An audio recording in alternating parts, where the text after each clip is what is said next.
എല്ലാവർക്കും വിനീത നമസ്കാരം. ശ്രീമദ് ഭാഗവതം ദശമസ്കന്ധം അധ്യായം 29 ശ്ലോകം 12, 13, 14, 15, 16 5 ശ്ലോകങ്ങൾ ഇന്ന് നമുക്ക് നോക്കാം. ഗോപസ്ത്രീകള് ശ്രീകൃഷ്ണ സന്നിധാനത്തിൽ ചെല്ലാതെ തന്നെ ആ മനോഹര രൂപം ധ്യാനിച്ച് മോക്ഷം പ്രാപിച്ചു എന്ന് പറഞ്ഞത് കേട്ടപ്പോ രാജാവിന് വല്ലാത്ത അത്ഭുതം, സംശയം. ശ്രീകൃഷ്ണന്റെ സൗന്ദര്യാദി ബാഹ്യ ഗുണവിശേഷങ്ങൾ കൊണ്ടും ആ ശൃംഗാര രസചാതുര്യം കൊണ്ടും ആനന്ദിപ്പിക്കുന്ന ഒരു ജാരനാകുന്നു ശ്രീകൃഷ്ണൻ എന്ന് മാത്രമല്ലാതെ നിർഗുണ ബ്രഹ്മസ്വരൂപനാണ് എന്ന് അറിഞ്ഞ് സേവിച്ചിട്ടല്ല ഈ ഗോപസ്ത്രീകള് അദ്ദേഹത്തെ സേവിച്ചത്. പിന്നെ എങ്ങനെയാ അവർക്ക് ഈ മുക്തി കിട്ടിയത്? അന്യപുരുഷ വിചാരം തന്നെ മനസ്സിൽ അങ്കുരിക്കണത് രജോ ഗുണത്തിന്റെ പ്രേരണ. അപ്പോ ഇവർക്ക് ഇങ്ങനെ ജാരനായിട്ട് മാത്രം ഭഗവാനെ കണ്ടിട്ട് സേവിച്ചിട്ട് എങ്ങനെയാ അവർക്ക് ഇങ്ങനെ മുക്തി കിട്ടിയത് എന്ന് പറഞ്ഞു തരണേന്ന് ചോദിക്കുകയാണ് ശ്രീകൃഷ്ണ ബ്രഹ്മർഷിയോട് പരീക്ഷിത് മഹാരാജാവ്. ശുക്ലാംബരധരം വിഷ്ണു ശശിവർണം ചതുർഭുജം പ്രസന്നവദനം ധ്യായേ സർവവിഘ്നോപശാന്തയേ ഗുരവേ സർവലോകാനാം ഭിഷജേ ഭവരോഗിണാം നിധയേ സർവവിദ്യാനാം ദക്ഷിണാമൂർത്തയേ നമഃ. കോമളം കൂജയൻ വേണും ശ്യാമളോയം കുമാരക വേദവേദ്യം പരം ബ്രഹ്മ ഭാസതാം പുരതോ മമ. ഗംഗണപതയേ നമഃ. സംസരസ്വത്യേ നമഃ. ഓം ഗുരുഭ്യോ നമഃ. ഓം നമോ ഭഗവതേ വാസുദേവായ. ഓം നമോ ഭഗവതേ വാസുദേവായ. ഓം നമോ ഭഗവതേ വാസുദേവായ. ശ്ലോകം 12. ശ്രീരാജുവാച കൃഷ്ണം വിദു പരം കാന്തം നതു ബ്രഹ്മദയാ മുനേ ഗുണപ്രവാഹോ പരമാ താസാം ഗുണധീയാം കഥം. ഒരു ജാരനായിട്ട് മാത്രം ശ്രീകൃഷ്ണ ഭഗവാനെ അവര് കണ്ടു. ഭഗവാന്റെ ആ സൗന്ദര്യം ആ ഗുണങ്ങളും ഒക്കെ കണ്ടിട്ട് എന്നിട്ടും അവര് എങ്ങനെയാണ് മോക്ഷം പ്രാപിച്ചത്? അന്യപുരുഷ വിചാരം തന്നെ മനസ്സിൽ അങ്കുരിക്കണതും രജോ ഗുണത്തിന്റെ പ്രേരണ നിമിത്താണ്. അതുകൊണ്ട് ഗുണപ്രവാഹ സംബന്ധം ഇവർക്കുണ്ടായിരിക്കെ ഗുണങ്ങളുടെ അന്യോന്യ സമ്മേളന നിമിത്തം ഉണ്ടായി നിലനിന്ന് നശിച്ചു വരുന്ന ഈ സംസാരം ഇവർക്കില്ലാതെയാകുന്നത് എങ്ങനെയാ? അങ്ങനെ വരുന്നതായ ലോകത്തിലെ എല്ലാവർക്കും മുക്തി ലഭിക്കണം. എന്തുകൊണ്ടെന്നാൽ സർവത്ര വ്യാപിച്ചിരിക്കുന്ന ബ്രഹ്മം എല്ലാമായി വിളങ്ങുന്നതിനാൽ പതിപുത്രാദി സകലവും പരമാർത്ഥത്തിൽ ബ്രഹ്മമാണല്ലോ. അപ്പൊ അവരെ ഭജിച്ചാൽ മോക്ഷമില്ലെന്ന് ശാസ്ത്രത്തിൽ പറയണുണ്ട്. അപ്പൊ വസ്തുവിന്റെ യാഥാർത്ഥ്യം അറിഞ്ഞാൽ മാത്രമേ മോക്ഷം ഉണ്ടാകുള്ളൂ എന്ന് അതുകൊണ്ട് മനസ്സിലാക്കാം. അപ്പൊ കൃഷ്ണനിലും നിർഗുണ ബ്രഹ്മബുദ്ധി ഉറയ്ക്കാതിരുന്ന ഗോപികള് ശ്രീകൃഷ്ണ സംസർഗം നിമിത്തം മോക്ഷം പ്രാപിച്ചു എന്ന് പറഞ്ഞാൽ ശാസ്ത്ര സിദ്ധാന്തങ്ങളും നിരർത്ഥങ്ങളായി പോവില്ലേ? ശ്രുതിയിലെ ജ്ഞാനം മോക്ഷസ്യ കാരണം, ജ്ഞാനം മാത്രമാണ് മോക്ഷസാധനമെന്നും ഭക്തേവ തുഷ്ടിമപ്യേതി വിഷ്ണു അന്യേന കേനചിൽ സയേവ മുക്തിദാതാച്ച ഭക്തി തത്രൈവ കാരണം. ഭക്തി കൊണ്ട് ഭഗവാൻ ശ്രീ മഹാവിഷ്ണു സന്തോഷിക്കുന്നു, മറ്റൊന്നുകൊണ്ടും സന്തോഷിക്കുന്നില്ല. മുക്തി നൽകുന്നത് വിഷ്ണു തന്നെയാകുന്നു. ഭക്തി വിഷ്ണു പ്രസാദത്തിനും തന്മാർഗേണ മോക്ഷത്തിനും കാരണമാകുന്നു എന്ന് പറഞ്ഞിട്ടുണ്ട്. അപ്പൊ ഭക്തിയെയും മോക്ഷ സാധനങ്ങളിൽ ഒന്നായി പറഞ്ഞിട്ടുണ്ട്. നൈർഗുണ്യോ ഭക്തി ലക്ഷണ, ഗുണബന്ധം കൂടാതെ ഇരിക്കുന്നതാണ് ഭക്തിയെന്നും ശ്രുതിയിൽ കാണുന്നു. അപ്പൊ നൈർഗുണ്യ ഭക്തി ലക്ഷണമായ യോഗവും ജ്ഞാനയോഗവും ഭിന്നമല്ല എന്നും ഭഗവാനും പല സ്ഥലത്തും അരുളി ചെയ്തിട്ടുണ്ട്. ഈ അഭിപ്രായ പ്രകാരം നോക്കുന്നതായാൽ കൂടി ഭക്തി ജ്ഞാനത്തെ പ്രകാശിപ്പിക്കും. ആ ജ്ഞാനത്താൽ ബന്ധം നശിച്ച് മോക്ഷം സിദ്ധിക്കും. അപ്പൊ ജ്ഞാനാപേക്ഷയാ ഭക്തി മോക്ഷസാധനമായിരിക്കുന്നതേ ഉള്ളൂ. അപ്പൊ ഈ ഗോപികൾക്ക് ഇത് രണ്ടും ഇല്ല. ഭഗവാന്റെ സൗന്ദര്യാദി ഗുണങ്ങൾ കണ്ടു മോഹിച്ച് ലോകനിന്ദ്യമായ വിധത്തില് ജാരബുദ്ധി ഭഗവാനിൽ വെച്ചിരുന്ന ഗോപികൾക്ക് മോക്ഷം സിദ്ധിച്ചത് എങ്ങനെ എന്ന് എന്റെ ഈ ശങ്ക തീർത്ത് അനുഗ്രഹിക്കണേ എന്ന് രാജാവ് അപേക്ഷിക്കുകയാണ് ശ്രീശുഖബ്രഹ്മർഷിയോട്. ശ്രീശുഖബ്രഹ്മർഷി മറുപടി പറയുന്നു. ഉക്തം പുരസ്താദേദത്തെ ചൈദ്യസിദ്ധിം യഥാഗത ദ്വിഷന്നവിഹൃഷീകേശം കിമുദാ അഥോക്ഷജപ്രിയാഹ.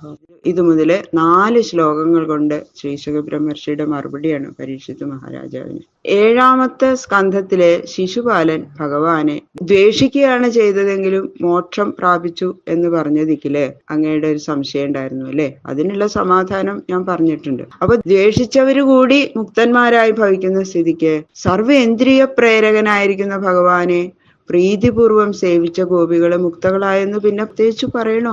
എല്ലാം ബ്രഹ്മം തന്നെ. എന്നാൽ പതിപുത്രാദികളെ ഭജിക്കുന്നത് കൊണ്ട് മോക്ഷം സിദ്ധിക്കുന്നില്ലല്ലോ എന്ന് പറഞ്ഞതും ശരി തന്നെ. പതിപുത്രാദികള് ജീവഭാവേന ദേഹാത്മബുദ്ധി നിമിത്തം അഹങ്കാരികളായിരിക്കുന്നതിനാൽ അവരിൽ പരമാർത്ഥമായിരിക്കുന്ന ബ്രഹ്മത്വം അവരെ സംബന്ധിച്ചിടത്തോളം അജ്ഞാനത്താൽ മറയ്ക്കപ്പെട്ടിരിക്കുകയാണ്. അതുകൊണ്ട് അവരെ ഭജിച്ചാൽ മോക്ഷമില്ല. ശ്രീകൃഷ്ണനിലോ, ശ്രീകൃഷ്ണ ഭഗവാനില് ജീവഭാവമില്ല. സകല ചരാചരങ്ങളെയും സ്വവ്യാപാരങ്ങളിൽ പ്രവർത്തിപ്പിക്കുന്ന സർവാന്തര്യാമി ഞാൻ തന്നെ എന്നുള്ള ബോധത്തിന് യാതൊരു മറവുമില്ലാത്തതിനാൽ ശ്രീകൃഷ്ണ ദർശനം ഏതു വിധം ചെയ്താലും മോക്ഷം സിദ്ധിക്കും മഹാരാജാവേ. അഗ്നി എങ്ങും വ്യാപിച്ചിരിക്കുന്നു. 2 കല്ലുകൾ തമ്മിൽ കൂട്ടിമുട്ടിയാൽ അഗ്നി ഉണ്ടാകുന്നു. അരണി മഥിച്ചാൽ അഗ്നി ഉണ്ടാകുന്നു. ഇരുമ്പുകൾ തമ്മിൽ കൂട്ടിമുട്ടിയാൽ അഗ്നി ഉണ്ടാകുന്നു. എന്നാൽ അഗ്നിയുടെ യഥാർത്ഥ വാസസ്ഥാനമായ കല്ലിനോ ഇരുമ്പിനോ അരണിക്കോ പദാർത്ഥങ്ങളെ ദഹിപ്പിക്കാൻ ശക്തിയുണ്ടോ? ഇല്ല. അവ തൊട്ടാൽ കൈ പൊള്ളുന്നതുമില്ല. അവയിൽ ലീനമായിരിക്കുന്ന അഗ്നി സംഘട്ടന നിമിത്തം പ്രകാശിച്ച് വിറകിലോ മറ്റോ ജ്വലിക്കുമ്പോൾ അഗ്നിയാണെന്നുള്ള വിചാരമോ അറിവോ ഇല്ലാതെ തൊട്ടാലും കൈ പൊള്ളും, ഇല്ലേ? ആ അഗ്നിയെ ആശ്രയിക്കുന്ന പദാർത്ഥങ്ങളെ അഗ്നി ദഹിപ്പിക്കുകയും ചെയ്യും. എന്തുകൊണ്ടെന്നാൽ ഇപ്പോ അഗ്നി മറവില്ലാതെ ഉപാധിയിൽ ജ്വലിക്കുന്നു. ഇരുമ്പ് മുതലായവയിൽ അഗ്നി ഉപാധിയുടെ അന്തർഭാഗത്തിൽ മറഞ്ഞിരിക്കുന്നു. ഇതുപോലെ അജ്ഞാനത്താൽ മറയ്ക്കപ്പെട്ടിരിക്കുന്ന ബ്രഹ്മഭാവത്തോടുകൂടിയ ജീവന്മാരെ ഭജിച്ചാൽ മുക്തി സിദ്ധിക്കില്ല. മറവില്ലാതെ സ്വയമേവ പ്രകാശിക്കുന്ന ബ്രഹ്മരൂപനായ ശ്രീകൃഷ്ണ ഭഗവാനെ ഗുണബ്രഹ്മമാണെന്നുള്ള അറിവ് കൂടാതെ ദ്വേഷം കൊണ്ടോ കാമം കൊണ്ടോ ആശ്രയിക്കുന്നതായാലും തുമാഹാത്മ്യ നിമിത്തം ആശ്രയിക്കുന്നവരുടെ കാമരാഗാദി വൃത്തികളെ അഗ്നി വിറകിനെ ദഹിപ്പിക്കും പോലെ ദഹിപ്പിച്ച് അന്ധഃകരണത്തെ പരിശുദ്ധമാക്കി അവരുടെ ഹൃദയകമലത്തിൽ മുമ്പ് തന്നെ പ്രകാശിക്കുന്ന ഭഗവാനെ മറച്ചിരുന്ന വൃത്തികളുടെ നാശത്തിൽ ഭഗവാന്റെ ആനന്ദ സ്വരൂപം അവർക്ക് അനുഭവമായി വരുന്നു. അതുകൊണ്ട് അതുവരെ ഉണ്ടായിരുന്ന ഹൃദയഗ്രന്ഥി നശിച്ച് ജീവൻ മുക്തരായി വരുന്നു. ഇതുകൊണ്ട് കൃഷ്ണ സംസർഗം ഗോപികൾക്ക് മോക്ഷഹേതുവായി വന്നതിൽ അയുക്തി ലേശവുമില്ല എന്ന് ധരിക്കണം മഹാരാജാവേ. ഹൃദയകമലത്തിൽ മറഞ്ഞിരിക്കുന്ന ഭഗവാൻ പ്രസാദിക്കാൻ ഭക്തിയും ജ്ഞാനവും ആവശ്യം തന്നെയാണ്. സ്വേച്ഛ കൊണ്ട് തന്നെ ഭഗവാൻ ഒരുവനെ കുറിച്ച് പ്രസാദിക്കുന്നതിനും വിരോധമില്ല. ജ്ഞാനം, ഭക്തി, ഭഗവതിച്ഛ ഇവ 3ഉം ഭഗവാൻ പ്രത്യക്ഷമായി വരാൻ കാരണമാകുന്നു.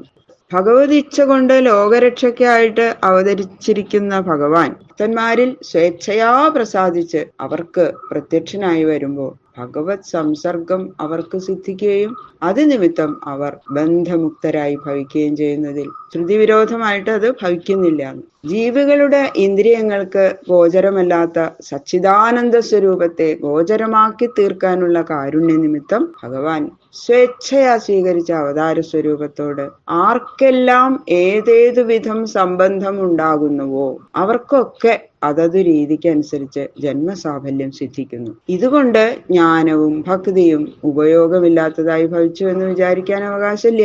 വർഷകാലത്ത് വെള്ളം എങ്ങും സുലഭമായി സിദ്ധിക്കുക നിമിത്തം കുളം, കിണറ്, നദി ഇവ ഇനി അതൊന്നും ഉപയോഗമില്ലാത്തവയാണെന്ന് വിചാരിക്കുന്നത് യുക്തമല്ലല്ലോ. വേനൽക്കാലത്ത് ഇവയുടെ ഉപയോഗം ഒഴിച്ചുകൂടാത്തതാണ്. ഇങ്ങനെയുള്ള അനുഭവങ്ങളെ അടിസ്ഥാനപ്പെടുത്തി ആലോചിക്കുമ്പോൾ ഗോപികൾക്ക് മുക്തി സിദ്ധിച്ചതിൽ ഒരു അയുക്തിയും ഇല്ല എന്ന് നിശ്ചയമായിട്ട് അങ്ങക്ക് ബോധ്യമാകും എന്ന് പറയണു ശ്രീ ശുകബ്രഹ്മ. നൃണാം നിശ്രേയസാർത്ഥായ വ്യക്തിർഭഗവതോ നൃപ അവ്യയസ്യ അപ്രമേയസ്യ നിർഗുണസ്യ ഗുണാത്മന. ശ്രീ ശുകബ്രഹ്മർഷി പറയണു, ഹേ മഹാരാജാവേ, ഭക്തന്മാര് പ്രാർത്ഥിച്ചിട്ടില്ലെങ്കിലും അവർക്ക് പരമശ്രേയസ് നൽകാൻ വേണ്ടിയിട്ട് മാത്രമാണ് ഭഗവാൻ സ്വരൂപം ധരിച്ച് ഭൂലോകത്തിൽ വിഹരിക്കുന്നത്. ഭഗവത് അവതാരത്തിന്റെ മുഖ്യ പ്രയോജനവും ഇതുതന്നെയാണ്.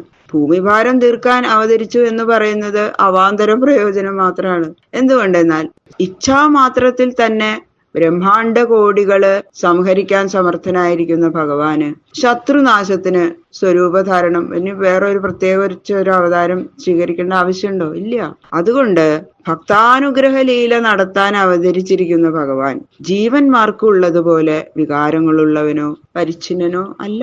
സത്വരജസ് തമോ ഗുണ വികാരങ്ങളിൽ നിന്ന് അതീതനും ഗുണങ്ങളുടെ നിയന്താവുമായിരിക്കുന്നവനാകയാൽ സ്വേച്ഛയാ സ്വീകരിച്ച അവതാര സ്വരൂപം തന്റെ സച്ചിദാനന്ദത്തെ മറയ്ക്കാൻ ശക്തിയുള്ളതല്ല. അതുകൊണ്ട് ശ്രീകൃഷ്ണൻ സ്വയമേവ നിർഗുണ ബ്രഹ്മരൂപനായി വിളങ്ങുന്നവനും ഭക്തന്മാരെ അനുഗ്രഹിക്കാൻ വേണ്ടി മാത്രം അവതരിച്ചവനുമാകയാൽ തന്റെ ഭക്തകളായ ഗോപികളെ ഇങ്ങനെ അനുഗ്രഹിച്ചു. കാമം ക്രോധം ഭയം സ്നേഹം ഐക്യം സൗഹൃദമേവ ച നിത്യം ഹരൗ വിദധതോ യാന്തി തന്മയതാം ഹിതേ.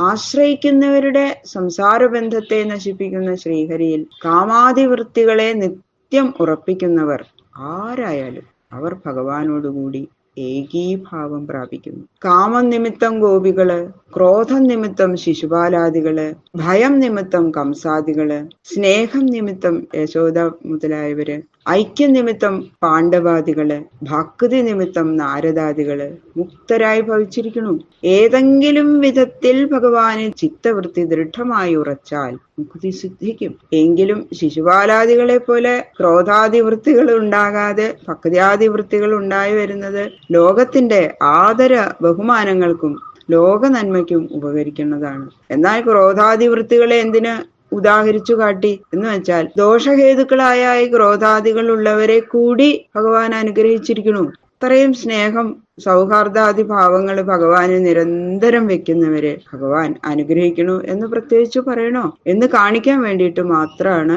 അങ്ങനെ ക്രോധമുള്ളവരെ കൂടി അനുഗ്രഹിച്ചു എന്ന് പറഞ്ഞത്. നൈവം വിസ്മയകാര്യോ ഭവതാ ഭഗവത്യജേ യോഗേശ്വരേശ്വരേ കൃഷ്ണേ യതയേതത് വിമുച്യത്തെ. ഹേ രാജാവേ, ഗർഭത്തിലിരിക്കുമ്പോ തന്നെ ഭഗവത് രൂപം പ്രത്യക്ഷമായി കാണാൻ ഭാഗ്യം സിദ്ധിച്ച ആളാണ് അങ്ങ്. അപ്പൊ ഭഗവാന്റെ കാരുണ്യത്താൽ ഗോപികൾക്ക് മോക്ഷം സിദ്ധിച്ചു എന്ന് പറഞ്ഞത് കേട്ടതിൽ അത് അസംഭവമാണെന്നുള്ള വിചാരം അങ്ങേക്ക് ഉണ്ടാവാൻ പാടില്ലാത്തതാണ് പറയുന്നത്. ഭഗവൻ മാഹാത്മ്യം അറിയാത്തവരെ അങ്ങനെ ശങ്കിക്കുന്നതായാലും തെറ്റില്ല. പക്ഷേ അങ്ങേ പോലെ അറിവുള്ളവർക്ക് ഇത് ഒരിക്കലും ഇങ്ങനെ ഒരു സംശയം ഉണ്ടാവാൻ പാടില്ലാത്തതാണ്. എന്തുകൊണ്ടെന്നാൽ എല്ലാ യോഗങ്ങളുടെയും ഫലദാനത്തിൽ സമർത്ഥൻ ഭഗവാനാകയാൽ പരമാത്മാവായ ആ ഭഗവാന്റെ കാരുണ്യമുണ്ടെങ്കിൽ ഈ ലോകം സമസ്തവും സംസാരബന്ധ ക്ലേശത്തിൽ നിന്ന് വേറിട്ട് പരമാനന്ദം പ്രാപിക്കാൻ ഇടവരുന്നു. ബാക്കിയുള്ള ശ്ലോകങ്ങൾ നാളെ നോക്കാം. സർവത്ര ഗോവിന്ദ നാമ സങ്കീർത്തനം. ഗോവിന്ദ ഗോവിന്ദ ഗോവിന്ദ.